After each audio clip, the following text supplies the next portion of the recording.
Si Inday Barreto ay hindi isang aktres, ngunit isa sa pinakaprominenteng celebrity mom sa bansa. Bilang ina ni Gretchen, Claudine at Marjorie, pati na rin ang apat pang anak na mas pribado ang buhay, naging sentro siya ng pamilya na puno ng kulay, drama at tagumpay. Sa kabila ng mga hidwaan at kontrobersya sa publiko, nanatiling matatag si Inday, naglingkod bilang tagapamagitan, tinig ng pagmamahal at glue ng pamilya. The Philippine Showbiz List presents Inday Barreto's controversial life and death details. The Barreto Matriarch. Si Estrella Inday Castelo Barreto ay nagmula sa Iloilo sa isang simpleng pamilya. Ang kanyang kabataan ay puno ng simpleng pamumuhay kung saan natutunan niya ang kahalagahan ng pamilya, trabaho at pananagutan. Nagpakasal siya kay Miguel Alver Barreto, isang tahimik at mabait na lalaki mula sa San Felipe, Zambales. Sa kanilang pagsasama, nagkaroon sila ng 7 mga anak. Sila JJ, Michelle, Gia, Gretchen, Marjorie, Claudine at Mito. Kahit hindi pinanganak sa kayamanan, ipinagmamalaki ni Inday ang pagpapalaki sa kanyang mga anak na may dignidad at kaginhawaan. Tinitiyak ng mag-asawa na hindi kailangang sumakay ng pampublikong sasakyan ang kanilang mga anak, laging may pagkain sa mesa, at lumaki sila sa mga air-conditioned na kwarto na puno ng damit. Ang prinsipyo ni Inday ay trabahuin mo ng maayos at ibigay ang tama sa pamilya. Bilang asawa, naging matatag si Inday sa tabi ni Miguel. Sa kabila ng hamon na pagpapalaki ng 7 anak at pamumuhay sa isang pamilya na lumalaki nang hindi pa masyadong mayaman, nanatili silang magkasama at nagtulungan. Marami ang nagbabanggit na ang relasyon ni na Inday at Miguel ay batay sa respeto at pagtutulungan. Pero noong 2019, isang malungkot na pangyayari ang hinarap ni Inday nang pumanaw si Miguel. Si Inday ay isang ina na kilala sa pagiging matapang, prangka at disiplina. Sa mga anak na pumasok sa showbiz, tinulungan niya silang maging malakas, independent at empowered na kababaihan. Hindi rin takot si Inday na ipakita ang kanyang damdamin, maging ang sakit na dulot ng hindi pagkakaunawaan sa pamilya. Sa katunayan, noong bata pa ang mga anak, itinuturing si Inday bilang gabay at ina na mapagmahal at responsable. Bagamat mahigpit, malinaw na layunin ni Inday na gabayan at protektahan ang kanyang mga anak sa kanilang pag-unlad sa buhay at karera. Ngunit ang katangiang ito ni Inday ang tila pinagmula ng hindi matapos-tapos na hidwaan sa kanyang pamilya na dahilan sa pagkikwestiyon kung anong klase siyang ina.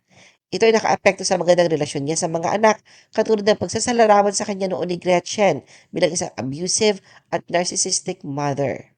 Ibinahagi ni Gretchen sa isang panayam na ang dysfunction na nakikita ng publiko sa kanilang pamilya ay hindi bago sa kanya dahil ito ay sumasalamin sa toxic na kapaligiran na kanyang naranasan noong bata pa siya.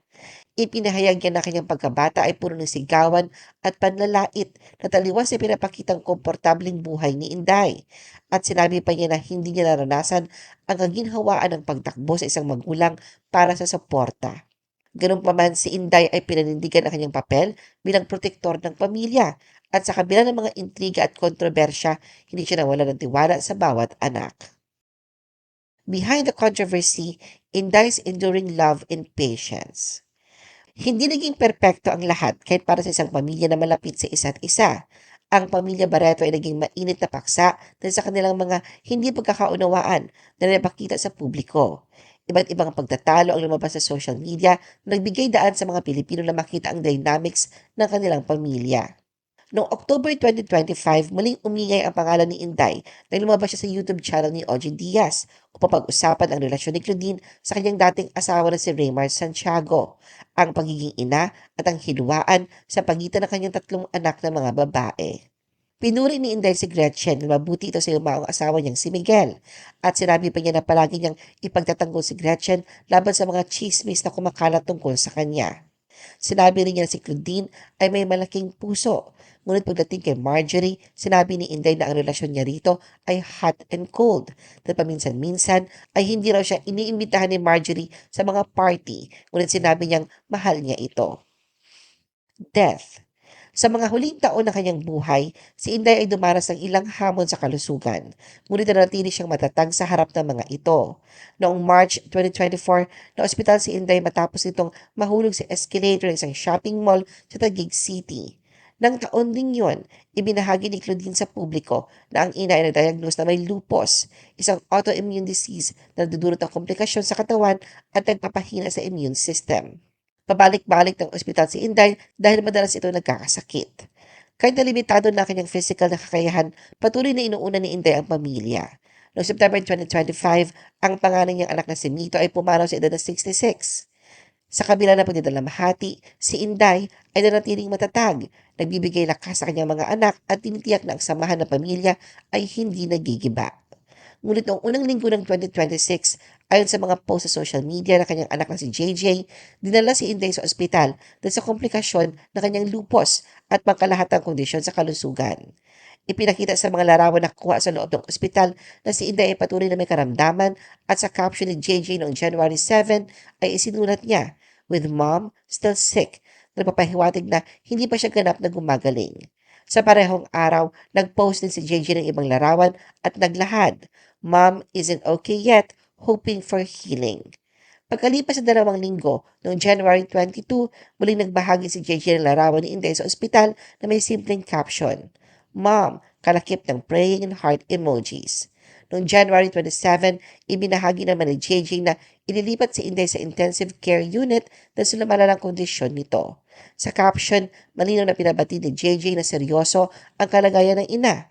Kinabukasan, January 28, nag-post muli siya ng larawan mula sa ICU ng St. Luke's Medical Center sa BGC Taguig, kung saan makikita si Inday na nakaratay sa kama ng ospital kasama sina JJ at Claudine sa kanyang tabi. Kalakip ng praying emojis, sinulat ni JJ ang mensaheng "Get well, Mom." Hanggang sa nitong January 29, bandang alas 11 ng umaga, tuluyan ng pumanaw si Inday sa edad na 89. Ang balita ay kinumpirma ni JJ sa social media sa pamamagitan ng pagbago ng kanyang Facebook profile picture ng isang nakasinding kandila sa itim na background na may caption, "Rest in peace, Mom, I love you." Ramdam din ang pagdidalamhati ni Claudine sa paglisan ni Inday. Sa pamamagitan ng short Instagram Reels, iminahagi niya ang tila mga huling sandali kasama ang ina. Sa unang video ni Claudine, makikita nakaupo siya sa tabi ng hospital bed na nakaratay na ina sa St. Luke's Medical Center sa BGC. Sa ikalawang video, makikita tila nag-uusap sina Claudine at Inday. Makikita ditong malungkot ang mukha ni Claudine. Nakalagay sa caption niya, kalakip ng thumbs up emoji, "Mommy, we're gonna be okay, I promise." Sa ngayon, hindi pa inilalabas ang opisyal na sanhi ng pagkamatay ni Inday, ngunit malinaw ang damdamin ng pamilya sa mga huling araw niya, kung saan pinapakita ang kanilang pagmamahal, pag-aalaga at pagsasama sa kanyang huling sandali. Ano ang masasabi mo sa video na ito? Mag-like o mag-react at huwag mahiyang mag-comment. For our YouTube viewers, huwag kalimutan mag-subscribe at i-hit ang notification button. At para sa aming Facebook viewers, mag-like at follow sa aming Facebook page para updated ka sa mga showbiz chika. Thanks for watching!